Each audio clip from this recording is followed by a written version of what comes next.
This is the Lakewood update for June 3rd, 2022.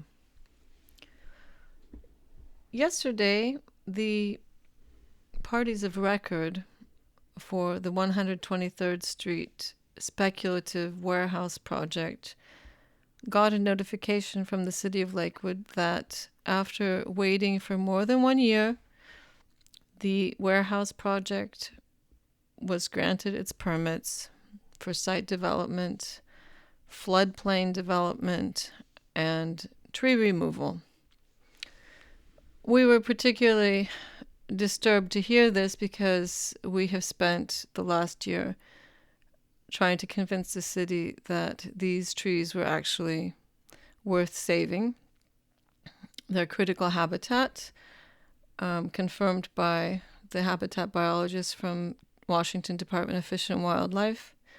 And there were 114 Garry oaks on the site, or there still are as far as I know.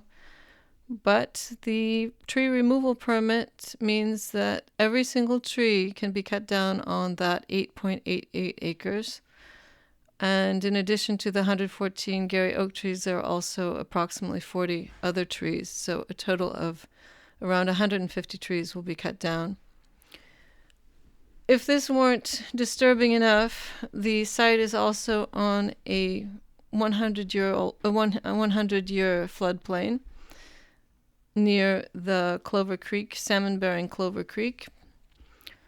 And according to the new flood map published by the city of Lakewood earlier this spring, the flooding potential is even greater than predicted before. And the area around this property where the speculative warehouse will be built is actually the most flood-prone area in that neighborhood and in all of Lakewood, as a matter of fact. The site also sits next to I-5 almost. It's only a short distance from I-5. There's vacant space in between this site and I-5. And so this opens the question, what is going to happen when there's torrential rain, as we've seen happen in the past? Tens of thousands of gallons of water will now run across 80 or more % impervious surfaces that are going to be on that almost 9 acres of space. And of course, the water has to go somewhere, so we can only assume that it's going to flood I-5 even more. The salmon-bearing creek nearby also can't really benefit from the situation. And yet, the city of Lakewood allows the developers to do whatever they want. The trees are a critical area, and you'd think that if it's a critical area, they'll be protected, but actually, even if it's a critical area, one can do whatever one wants in the end. You just have to mitigate. So what does mitigation look like? You've got 114 Garry oak trees. They are large ones. They're mostly over 20 inches diameter at breast height. And so there's a calculation, there's a formula that the city uses to calculate how many inches of trees have to be mitigated for. So they divide and they add and they do all these things, and then they come out with a figure, and then they multiply it by $400, and they get the total amount that has to be paid as a mitigation fee, it's called. It's not called a fine, it's called a mitigation fee. So the total amount that the developer of this speculative warehouse is going to pay is supposedly $417,000, a little over. $417,000, or plant a very large number of small trees someplace else. And as we've seen at other warehouse projects around Lakewood, it's easier just to pay the money and cut down the trees. So we assume that this developer too will pay the money into the city's tree fund and cut down the trees. He can also sell those trees to make some extra money because they are valuable, being hardwood, of course. And then we'll have another warehouse in Lakewood, and we'll be down 114 Garry oaks, which are irreplaceable. in our lifetimes. It takes over 100 years for these trees to get to any large size. They're the best tree at carbon sequestration. They're excellent at cooling in summer. They provide oxygen, of course. They clean the air.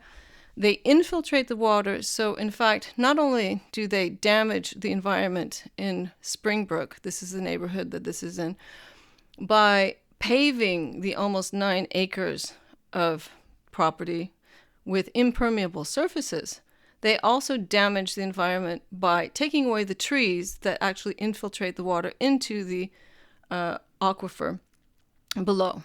So when you have stormwater, you want large trees.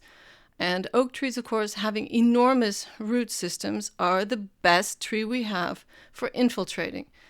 Nevertheless, the city disregards this function of these trees along with all the other functions, not to mention the beauty and the aesthetic pleasure that we all get from these large trees. They will turn another neighborhood of Lakewood into a warehouse district, devoid of trees, filled with warehouses and concrete, and and vacant of people, of course. So when they talk about affordable housing,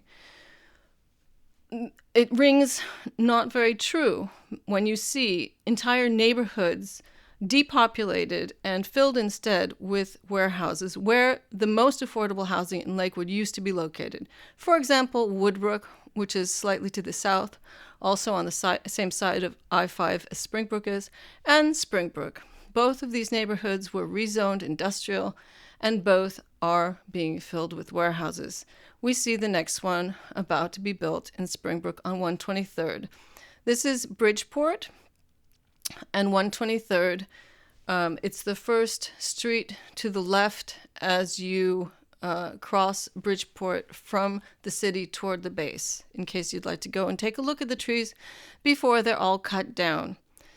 So that's the report, that's the news, and stay tuned because there'll be more news about 123rd Street, hopefully soon. Go to the City Council meeting on June 6th at 7 o'clock at City Hall in Lakewood. You can make comments for 3 minutes at the microphone. You can keep us company there if you're afraid to speak, but don't be afraid to speak because everybody has to know that this is not acceptable and we won't stand for it anymore. Also, you can make written comments by sending them by email. They have to be turned in by 6 o'clock on the day of the meeting. And we hope to see you there. Thanks a lot, and I'm sorry to bring this bad news.